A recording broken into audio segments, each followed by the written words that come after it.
মানে মেহমান মানি হচ্ছে বাহারি আইটেম, না সাজালে মেহমানদারি হয় না। এটারে আমরা কঠিন করার কারণে এই জায়গাটারে আমরা ভয় পাই।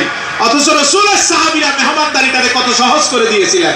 দুইটা বিষয়কে সাহাবায়ে কেরাম সহজভাবে দেখতেন, এক হচ্ছে মেহমানদারি আর একটা হচ্ছে বিবাহ। এই দুইটা সহজ হওয়ার কারণে সামাজিক শান্তি বেড়ে গিয়েছিল। এক একজনের ঘরে মেহমান ঘরে নিয়ে যেতেন, ঘরে কি আছে সেই চিন্তা মাথায় রাখতেন না। আর আল্লাহ আসমান থেকে অবরু নাজিল হয়েছে।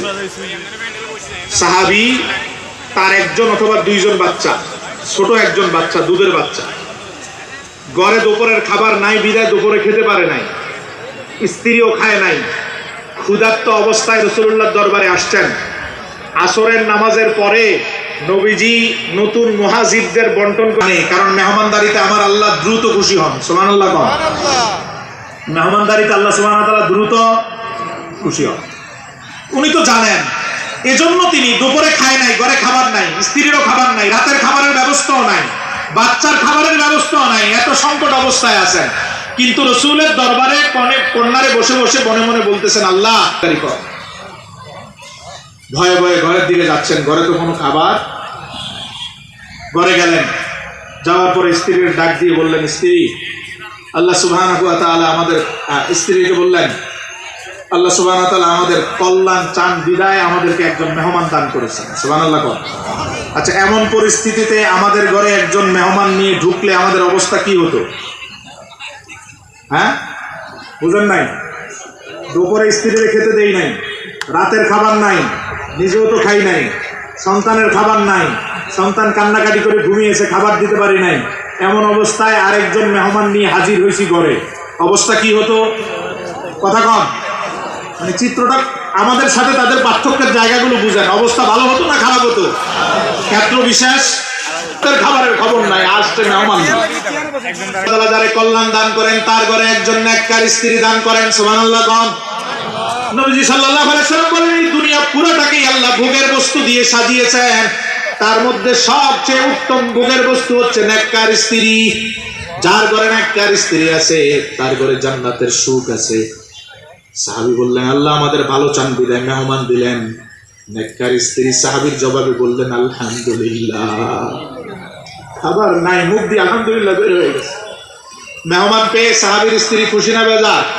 আর আমাদের স্ত্রীরা রান্না করতে হবে, এই করতে হবে, সেই করতে হবে, কত বকাবকি। অনেকে স্ত্রীর ভয়ে ঘরে মেহমান নেয় না, ঠিক না ঠিক? কিন্তু সাহাবীর স্ত্রী বলেন, আলহামদুলিল্লাহ।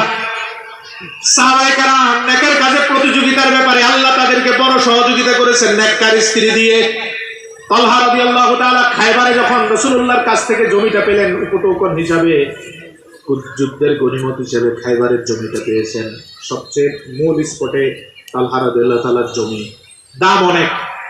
তো তালহা রাদিয়াল্লাহু তাআলা বেশ চিন্তিত এক সপ্তাহ যাবত। স্ত্রী জিজ্ঞেস করে, আপনি এত চিন্তা করেন, বিমর্ষিত অবস্থায় থাকেন, কান্না করেন কেন? একদিন মুখ ফসকে বলতেছেন, খায়বারে যে এত বড় জায়গা রাসূল আমারে দিবেন গনিমতের মাল হিসাবে, এত বিশাল দামি জায়গা, এই জায়গা রেখে যদি আমি মারা যাই এটা তো আমার নামে এমটি থাকবে, এর হিসাব তো আল্লাহর কাছে আমারে দিতে হবে। সুবহানাল্লাহ। আমরা চাই সম্পদ বাড়ুক, সাহাবীরা চায় সম্পদ হিসাব যাতে সহজ হয়, জান্নাতে যাতে আগে যাওয়া যায়। কারণ ধনীদের 500 বছর আগে দরিদ্ররা জান্নাতে যায়। সাহাবী যখন এই কথা বললেন, স্ত্রীকে বললেন, সবচেয়ে দামি জায়গা, মানে আমাদের দেশের গুলশান বনানী, মদিনার খায়বার সবচেয়ে দামি জায়গা। খায়বারের প্লটের ব্যাপারে স্ত্রীর সাথে, তার উপর আবার মেইন রোডের পাশে, স্ত্রীর সাথে আলোচনা করতেছেন যে এই জায়গাটা আমি এখন কি করতে পারি। আমাদের স্ত্রীদের কাছে যদি আমরা এমন জায়গার ব্যাপারে আলোচনা করি যে ফেনী শহরের সবচেয়ে ভালো জায়গাতে একটা জায়গা আছে আমার, এটার ব্যাপারে আমার খুব চিন্তা, স্ত্রী কি বলবে? হ্যাঁ, অথবা বিক্রি করে ব্যাংক অ্যাকাউন্টে জমা দেন, ঠিক না?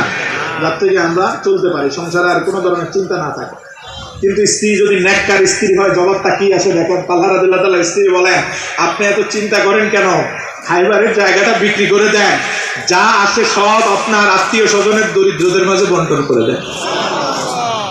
মনে হয় যেন স্ত্রীর টেনে স্বামীরে জান্নাতে নিয়ে যাচ্ছে।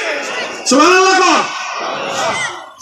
আর এমন অনেক কুলাঙ্গার সন্তান আছে, এমন স্ত্রী নিয়ে বসবাস করে, মাসের টাকা সচ্ছলতা আছে, ওই টাকার থেকে 2000-4000 টাকা মা বাবাকে দিলে ঝগড়া বেঁধে যায়। মানে সে জাহান্নাম নিয়ে সংসার করছে, বুঝতেছে না সে।